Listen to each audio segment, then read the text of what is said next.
सौरमंडल का 9वां ग्रह प्लूटो, जिसे 75 साल तक एक ग्रह का दर्जा दिया गया और बाद में इस ग्रह को 9 ग्रहों से बाहर निकाल दिया गया। लेकिन क्यों, वो आपको जानने को मिलेगा इस वीडियो में। तो वीडियो को शुरू करते हैं। प्लूटो का इतिहास बहुत ही रोमांचक रहा है। साल 1840 में वैज्ञानिक अर्बेन वेरियर ने न्यूटन के नियम का उपयोग करके पता लगाया कि यूरेनस प्लेनेट की कक्षा में कुछ गड़बड़ी चल रही है। बाद में जब नेपच्यून की खोज हुई तब उसके द्रव्यमान में भी कुछ गड़बड़ी आ रही थी।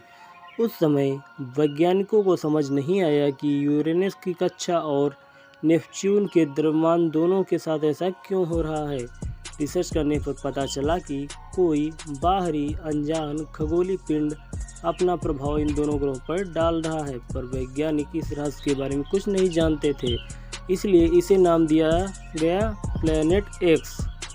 फिर साल 1894 में पेरिक्वेल लोवेल नाम के खगोलशास्त्री ने लोवेल ऑब्जर्वेटरी की स्थापना की। साल 1906 से प्लैनेट एक्स को खोजना शुरू किया गया। उन्होंने 10 साल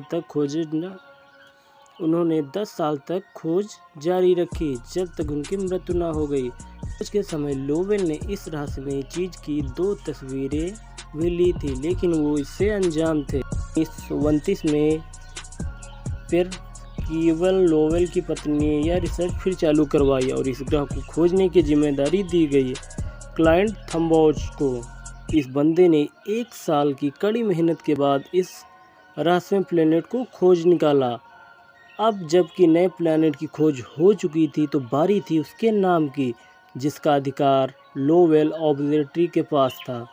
प्लूटो इस नाम का सुझाव एक 11 साल की छोटी लड़की ने दिया था, जिसके बदले उसे $450 की सहायता राशि भी दी गई थी।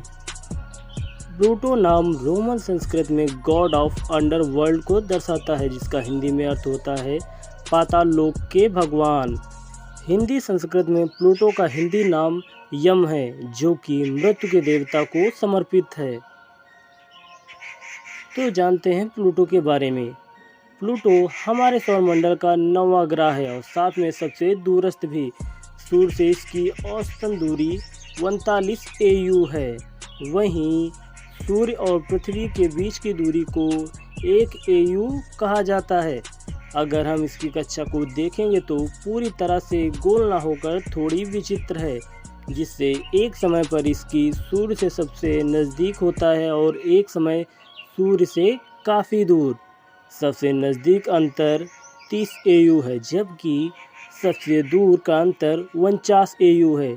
इतने बड़े अंतर की वजह से इस ग्रह के अंतर को साइंस में 39.5 AU माना जाता है, जहां सूर्य की रोशनी को इस ग्रह पर पहुंचने में 5.5 घंटे लग जाते हैं। तो अब बात करते हैं इसके आकार के बारे में। प्लूटो का व्यास 2376 किमी है, जो कि हमारे चंद्रमा से भी छोटा है। पृथ्वी से तुलना करने पर यह ग्रह पृथ्वी के 6ठे भाग का ही है। प्लूटो का द्रव्यमान हमारे पृथ्वी का सिर्फ 0.5% ही है। इतने कम मास की वजह से यह ग्रह हमेशा विवादित का कारण बना रहा है। प्लूटो की रोटेशन ऑर्बिट। यम ग्रह को अपनी धुरी पर एक चक्कर पूरा करने में 153 घंटे का समय लगता है, जिसे एक दिन माना जाता है, जो कि पृथ्वी के 6 दिन के समान है। और यूरेनस की तरह यह ग्रह भी उल्टा घूमता है, जिसकी वजह से यहाँ सूर्य पश्चिम से निकलता है और पूर्व में अस्त होता है। अपनी कक्षा में रहकर सूर्य की परिक्रमा करने में प्लूटो को 248 साल लगते हैं, जिसे वहाँ का 1 साल माना जाता है। प्लूटो की यह कक्षा ऑर्बिट बाकी ग्रहों की तुलना में बहुत ही अजीब है। हर 248 साल में एक बार प्लूटो नेपच्यून की कक्षा को पार कर लेता है, जिससे यह 20 साल तक सूर्य से ज़्यादा नज़दीक होता है और बजाय नेपच्यून के अंतरिक्ष में अपनी धुरी से लगभग 57 डिग्री झुका हुआ है, जिससे हम मौसम में बदलाव होते रहते हैं। तो जानते हैं इसकी संरचना के बारे में। स्ट्रक्चर 3 स्तर से मिलकर बनी है। नंबर 1 कोर, नंबर 2 आवरण मेटल, नंबर 3 पपड़ी क्रस्ट। इसकी कोर सिलिकेट पत्थरों से मिलकर बनी है जो इसके 70% व्यास जितनी बड़ी है। इसके ऊपर आवरण है जिस पर पानी के समुद्र हैं और आखिर में पपड़ी है जो बर्फ से बनी है। यम ग्रह की 98% सतह नाइट्रोजन से बर्फ से बनी है और बाकी 2% में मीथेन और कार्बन डाइऑक्साइड है। इस तरह की सतह होना ज़्यादा अजीब नहीं है। प्लूटो को जो विशेषता दूसरों से अलग करती है वो है इसका दिल।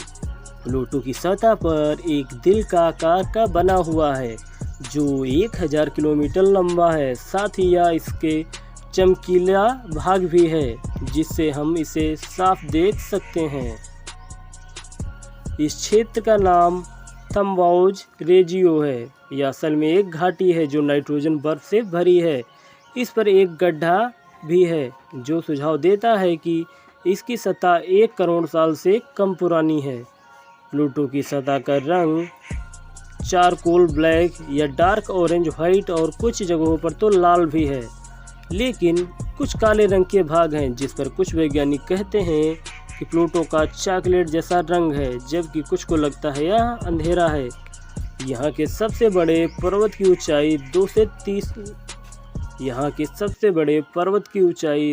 3 किलोमीटर है, जबकि सबसे बड़ी खाई 350 किमी लंबी है। इसके अलावा इस ग्रह पर 260 किमी व्यास का विशाल गड्ढा भी मौजूद है। अब बात करते हैं इसके निर्माण के बारे में। Formation of Pluto. मंडल का जन्म धूल और गैस के एक विशाल बादल जिसे नेबुला कहा जाता है उससे हुआ था। गुरुत्वाकर्षण बल के चलते इस बादल का द्रव्यमान एक जगह जमा होने लगा और वहां जन्म हुआ सूर्य का। जो भाग बच गया उसमें से बने ग्रह। यह घटना के बाद भी यम ग्रह के निर्माण को लेकर कई उलझने हैं। नेपच्यून के बर्फ और धूल से बना एक विशाल घेरा है जिसे काइपर घेरा कहा जाता है। इस घेरे में 1 खरब से भी ज़्यादा धूमकेतु है। प्लूटो इस क्षेत्र में रहकर सूर्य की परिक्रमा करता है। यह अनुमान लगाया जा रहा है कि प्लूटो कई धूमकेतुओं से मिलकर बना होगा या किसी विशाल खगोलीय पिंड के टकराव से इसका जन्म हुआ होगा। इस घेरे का सबसे बड़ा खगोलीय पिंड प्लूटो ही है। वरुण ग्रह का चंद्रमा टाइटन इससे बस थोड़ा ही बड़ा है, जिससे अंदाजा लगाया जा रहा है कि प्लूटो और टाइटन का निर्माण एक ही स्रोत से हुआ होगा क्योंकि दोनों की संरचना भी समान है। एक अनुमान के यह भी हो सकता है कि पहले टाइटन भी यम ग्रह की तरह सूर्य की परिक्रमा करता था, लेकिन फिर वरुण ग्रह के गुरुत्वाकर्षण बल ने इसे अपनी कक्षा में खींच लिया। प्लूटो का वायुमंडल नाइट्रोजन, मीथेन और कार्बन मोनोऑक्साइड से मिलकर बना है। यह बहुत पतला वायुमंडल है। प्लूटो का वायुमंडल एटमॉस्फेयर एक धूमकेतु की तरह है। जब यह सूर्य से नज़दीक आता है तब इसका वायुमंडल फैलता है और जब दूर होता है तो ये सिकुड़ जाता है। ऐसा होने की वजह नाइट्रोजन बर्फ है जो कि सूर्य की गर्मी ज़्यादा होने से गैस बन जाती है और दूर हो जाने पर फिर से जम जाती है। इसका यह पतला वायुमंडल सतह पर पानी रखने के लिए सक्षम है। प्राचीन समय में इस पर पानी के समुद्र भी रहे होंगे। न्यू रिसर्च से पता चला है इसके वायुमंडल के ऊपर के भाग का तापमान -203 सेल्सियस है। इतने ठंडे तापमान की वजह से यहाँ यंत्र काम करना बंद कर देते हैं, जिससे यहाँ स्पेस मिशन करना बहुत मुश्किल है। अब आता है सबसे महत्वपूर्ण बात, प्लूटो को ग्रह की श्रेणी से क्यों निकाल दिया गया। प्लूटो को लेकर अभी भी कई विवाद होते रहते हैं, लेकिन सबसे बड़ा विवाद यह है कि प्लूटो ग्रह को ग्रह की श्रेणी से क्यों निकाल दिया गया। Why Pluto is not a planet in. साल 1930 में जब यह ग्रह की खोज हुई तब उसे एक दर्जा दिया गया था। फिर साल 2005 में ऐसे खगोलीय पिंड की खोज हुई जो सूर्य का चक्कर लगा रहा था। एरिस नाम दिया गया और एक बौने ग्रह का पद मिला। बौने ग्रह ड्वार्फ प्लेनेट पृथ्वी से काफ़ी छोटे होते हैं। एरिस और प्लूटो दोनों काफ़ी समान आकार के थे। इसी वजह से प्लूटो को भी 75 साल बाद 2006 में IAU ने उसे 9वें ग्रह से उठाकर बौने ग्रह में डाल दिया और पीछे रह गए सारे सौरमंडल के 8 ग्रह। लेकिन यह बात यहाँ तक ही सीमित नहीं रही। इससे काफ़ी लोग नाराज़ हुए और इस निर्णय को नहीं माना। उन्होंने कहा कि प्लूटो एक ग्रह ही है। यहाँ तक कि नासा के एडमिनिस्ट्रेटर ने भी यह कहा कि प्लूटो को एक ग्रह ही मानता हूँ। लेकिन अब सवाल उठता है, इस ग्रह के पद से हटाया गया लेकिन दोनों के समान आकार की वजह से क्यों एक ग्रह था और एक बौना ग्रह, जिस पर चर्चा हुई तो तय हुआ किसी भी ग्रह के लिए निम्न 3 शर्तों का पूरा होना जरूरी है। नंबर 1, खगोलीय पिंड सूर्य के चारों ओर कक्षा में परिक्रमा करता हो। नंबर 2, खगोलीय पिंड का द्रव्यमान इतना होना चाहिए कि अपने गुरुत्वाकर्षण बल से गोल आकार बना सके। नंबर 3, खगोलीय पिंड के आसपास की कक्षा साफ होनी चाहिए।